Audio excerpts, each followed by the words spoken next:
What's up, Junkie Nation? Gorgeous George and Goes back again with another MMA superstar. This time it's UFC heavyweight Walt Harris, the big ticket. What's up, Walt? How you doing? I'm hanging in there, man. Day by day, man. Glad to be back on here with you guys.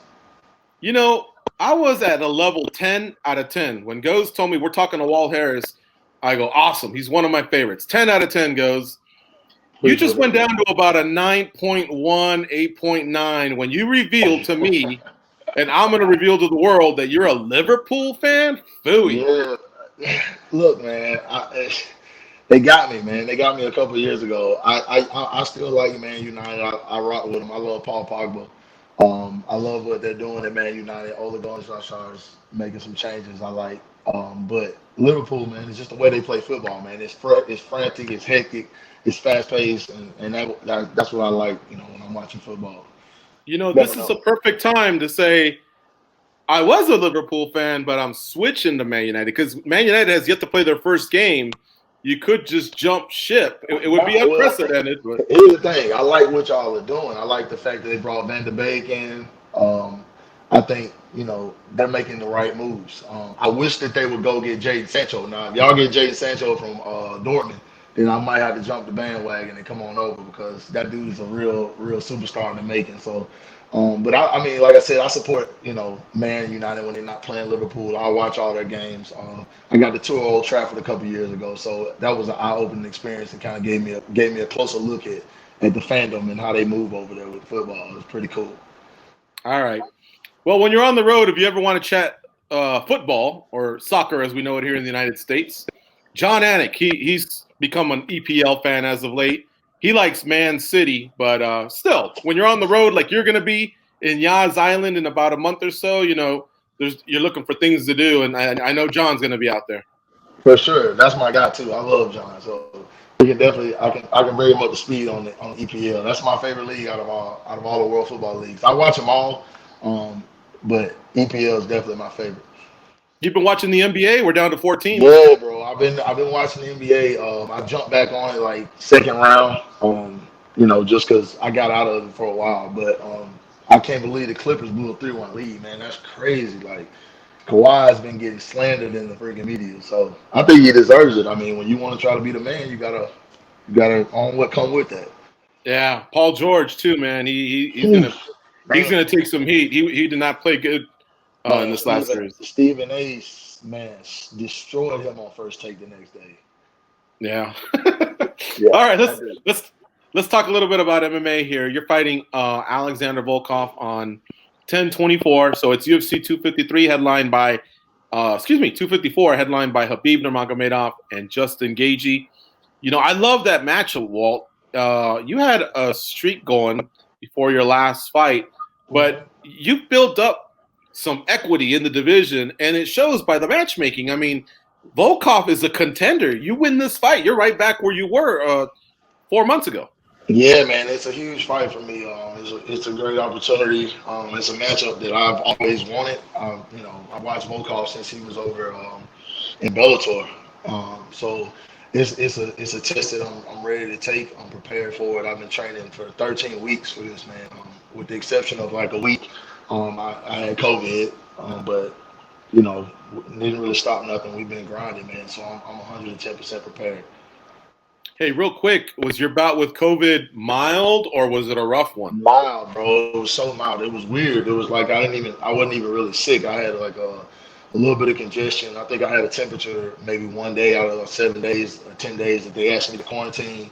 And then I was just sleepy. I slept a lot, but outside of that, man, it really didn't affect me that much.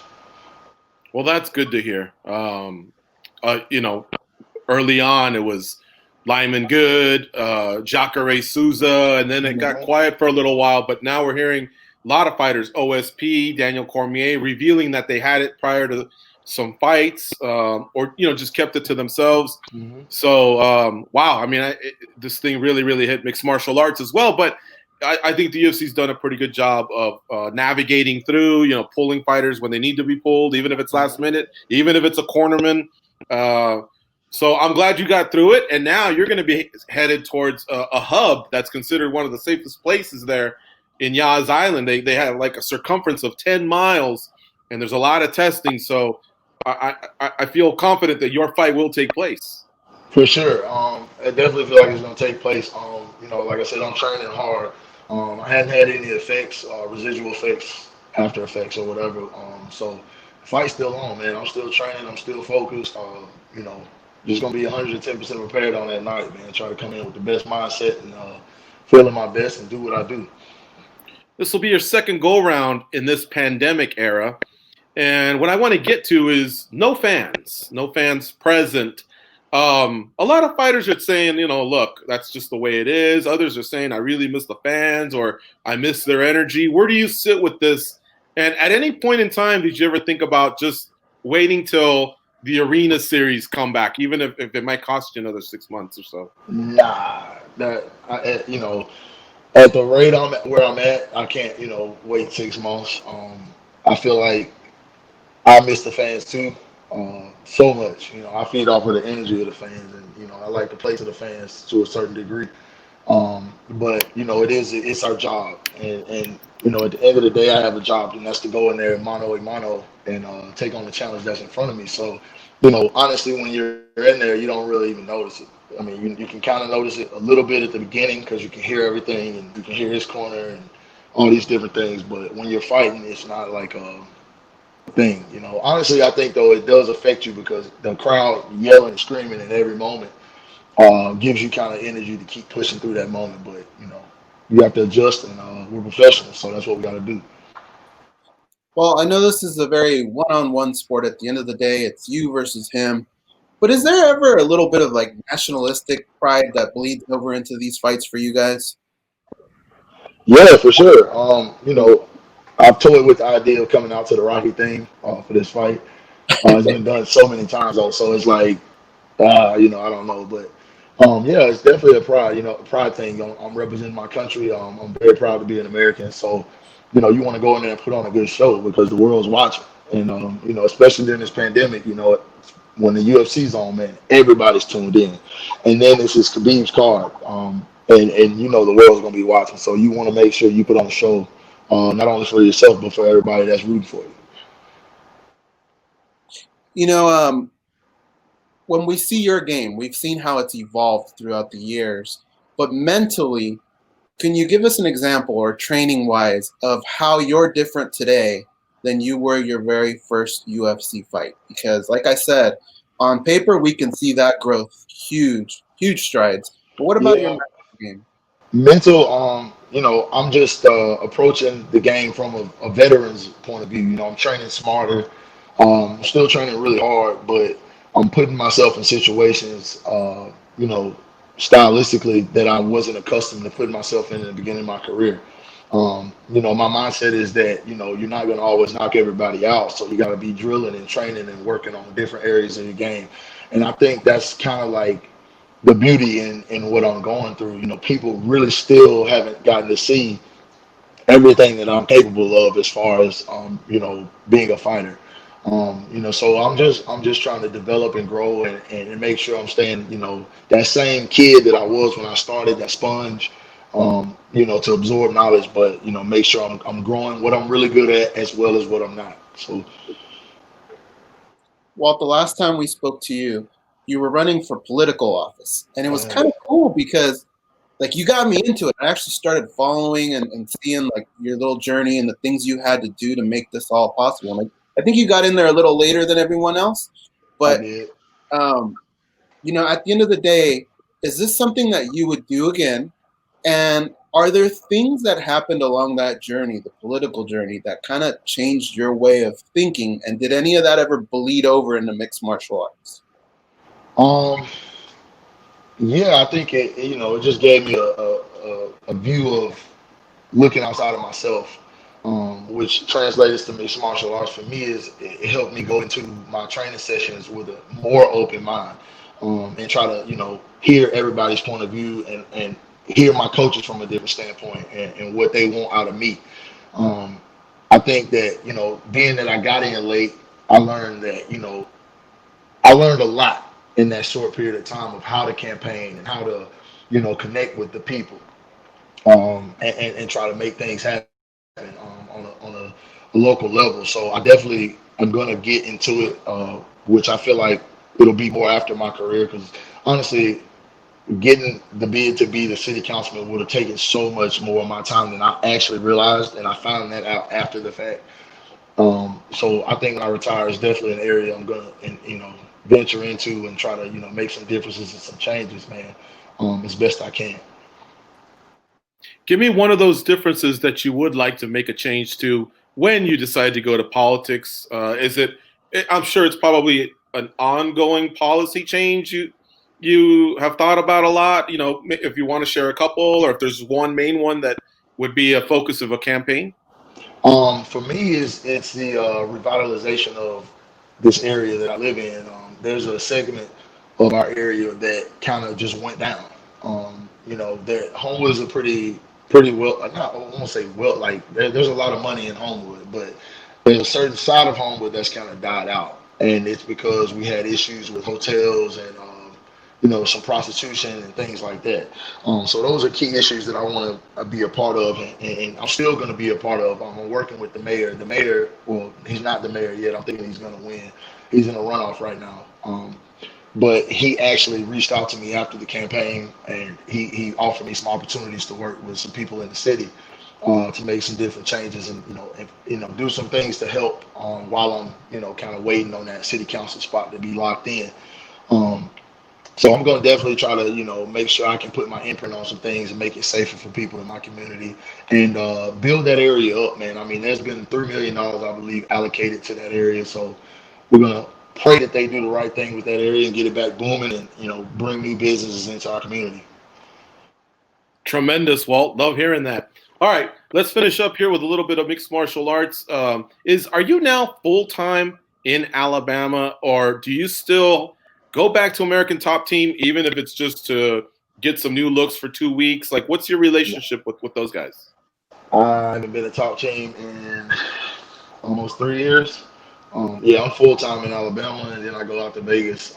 Actually, was supposed to go out to Vegas before I got sick.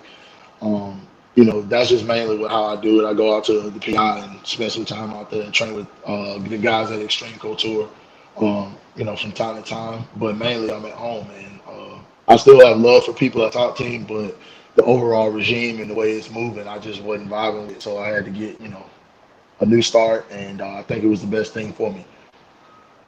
A little bit of a drop-off, though, there when it comes from Charles Rosa cooking for you to But look, the pandemic, bro, it was like a gift and a curse, man, because I learned how to cook, man. I spent so much time watching videos and learning techniques, man.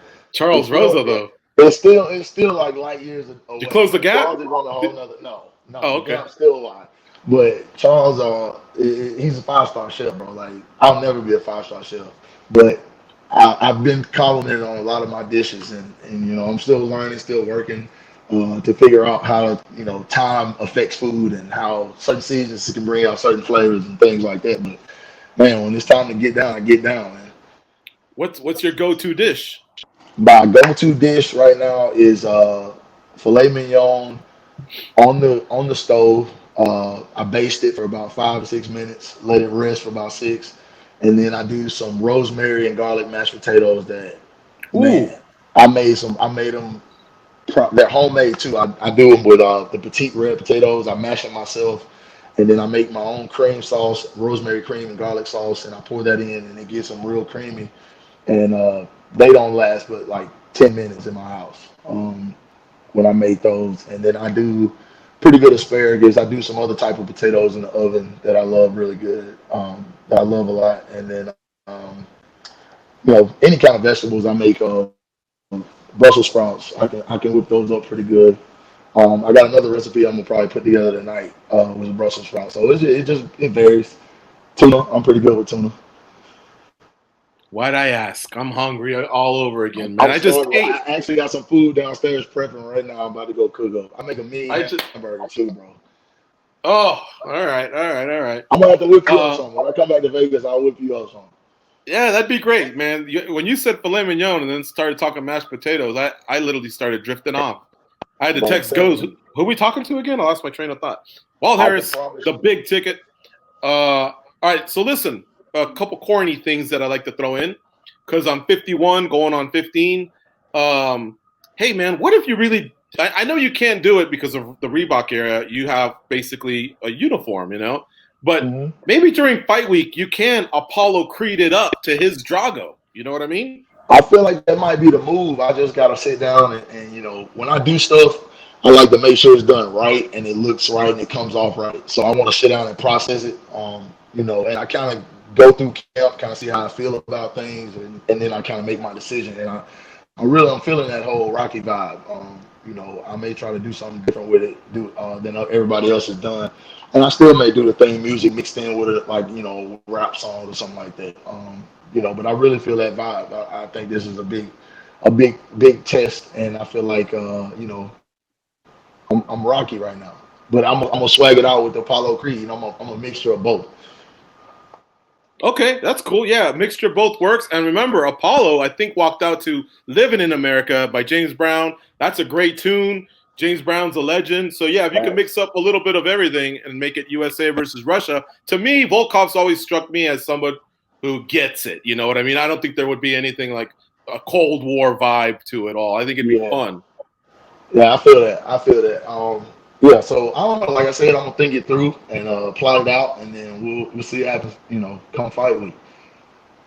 Well, last thing here. This is your last chance. We're gonna end the interview in about a minute, bro. Man U, Liverpool's in the past. Just say goodbye. Enjoy the Man U bandwagon. We're gonna get Jadon Sancho. It's not if. We're gonna get him. This is your chance to declare and say, man, the hell with Liverpool. They can go walk alone. I'm going with Gorgeous George and Goes, and I'm joining the Red Devils. Hey, look, I'm right on that line, bro. Like, I'm dead serious. Like, I'm telling you, the tour of Old Trafford, like, got me. And so I even have a Pogba Man United jersey. Don't tell no. Well, I'm told everybody now, so it's over with. But I got a Pogba Man United jersey. Like, I rock with Man United heavy, but Liverpool right now, Jurgen Klopp, his swag, like everything about the way they move is just how I feel about how football should be played. It's like it resonates with me. So I just I can't leave them alone. If we have a bad year this year, and y'all end up in the top 4 and go to play in the Champions League, then guess what? You're gonna see your boy with the Man United jersey on next time you talk to me. All right, but they're going to label you a front runner because remember, Liverpool Man U is along the lines of Auburn and Alabama, and I get it. Who's going to do anything about it? You're 6'5" and you can light people up. No one's going to do anything about it. But it's along the lines of. If you change your mind, though, let us know. Don't wait till next year. In 2 weeks, the transfer window ends, and if Sancho don't come over, then we'll leave you alone for a year. But if Sancho comes over, you got to get him. If y'all get Sancho in the next 2 weeks, I will text you with I'll text you how I feel about it, and I'll let you know what I'm doing, and then we'll rock out from there. And everybody else just have to jump on afterwards. Listen, man, I hope you have a safe camp, whatever's left of it. I know you got to hop on a plane soon to get down there. Safe travels. Stay healthy. Thanks for the time you always give us, Big Ticket. It's always great catching up with you. Good luck against Alexander Volkov at UFC 254.